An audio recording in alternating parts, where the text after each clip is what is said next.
Assalamu alaikum wa rahmatullahi wa barakatuh. My name is Asjad Hussain. I am a student of class 10th, Shaheen group of institute अरई दरभंगा। आइए मैं आज आप लोगों के लिए एक बहुत ही इंटरेस्टिंग क्वेश्चन लेके आया हूँ जो कि इलेक्ट्रिसिटी चैप्टर का है, एनसीईआरटी का क्वेश्चन है। आइए क्वेश्चन को पढ़ते हैं और सॉल्व करते हैं। तो क्वेश्चन है, the potential difference between the terminal of an electric heater is 60 volt. कह रहे हैं कि एक इलेक्ट्रिक हीटर है जिसके टर्मिनल के दरमियान जो पोटेंशियल डिफरेंस है वो 60 वोल्ट का है।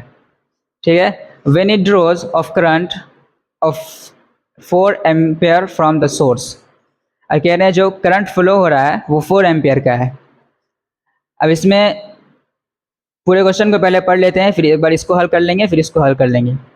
फिर कह रहा है कि what current will the heater draw if the potential difference is increased is 120 volt. तो इसमें दो बार मालूम करना पड़ेगा हम लोगों को। तो पहले यहाँ पे हम लोग गिवन लिख लेते हैं।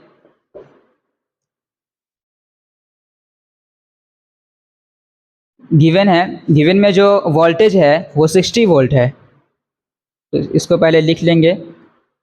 और जो करंट फ्लो हो रहा है वो 4 एम्पियर का है, तो I is equal to 4 ampere हो जाएगा। अब यहाँ से हम लोग वोल्टेज भी दिया हुआ है, करंट भी दिया हुआ है, तो पहले रेजिस्टेंस मालूम कर लेते हैं। तो ये दो वैल्यू दी हुई है, एक चीज़ मालूम करना है। तो ओम्स लॉ के अकॉर्डिंग, ओम्स लॉ का जो फार्मूला होता है वो R is equal to V/R। तो हम लोग यहाँ पे देख सकते हैं कि गिवन में दो वैल्यू दी हुई है और एक वैल्यू मालूम करनी है, यानी कि रेजिस्टेंस मालूम करना है। तो जो वैल्यू है उसको हम लोग पुट कर लेंगे। वोल्टेज की वैल्यू है 60 और जो करंट फ्लो हो रहा है वो 4 एम्पियर का है, तो करंट की जगह पे 4 डाल देंगे, इसको कैंसिल आउट कर लेंगे। हल करने के बाद जो रेजिस्टेंस निकल के आया है वो 15 ओम है। अभी एक चीज़ मालूम कर लिए, उसके बाद फिर क्वेश्चन कह रहा है कि जो पोटेंशियल डिफरेंस है उसको डबल कर देंगे। डबल करने के बाद जो क्वेश्चन में वैल्यू है वो 120 वोल्ट का है। क्वेश्चन कह रहा है कि जो करंट फ्लो होगा उसके पोटेंशियल डिफरेंस को डबल करने के बाद जो करंट फ्लो हो रहा है वो करंट मालूम करना है। तो हम लोग यहाँ पे देख सकते हैं कि जो पहले क्वेश्चन था उसमें V दी भी थी, I भी था, तो उससे हम R मालूम कर लिए। अब इसके बाद करंट मालूम कर लेते हैं यहाँ पे। तो यहाँ पे भी ओम्स लॉ का फार्मूला अप्लाई करेंगे, मालूम करना है करंट। तो ओम्स लॉ के according I is equal to V/R।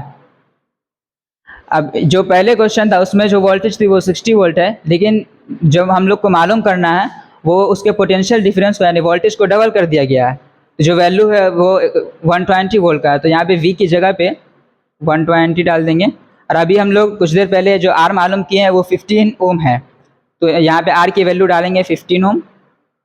15 डाल दिए, इसको काटेंगे तो काटने के बाद जो वैल्यू निकल के आएगी वो 8 एम्पियर का है। तो आप लोग यहाँ पे देख सकते हैं जो यहाँ पे 60 वोल्ट थी, तो जब 60 वोल्ट वोल्टेज जब 60 वोल्ट था तो वहाँ पे करंट 4 एम्पियर का हो रहा था, लेकिन जब उसको डबल कर दिए यानी कि जो वोल्टेज है उसको डबल किए तो 120 वोल्ट हो गया है। तो अगर ये डबल हो रहा है तो ये 4 है, तो डबल होने के बाद 8 एम्पियर का हो जाएगा। तो हम लोग हल किए हैं अभी, तो जो सॉल्यूशन निकल के आया है वो 8 एम्पियर का है। तो इस क्वेश्चन का जो आंसर होगा, जो करंट फ्लो होगा वो 8 एम्पियर का होगा। तो ये इसका फाइनल आंसर है। Thank you. आई होप कि आप लोगों को ये क्वेश्चन समझ में आया होगा। जो आंसर है वो 8 एम्पियर का है। Thank you.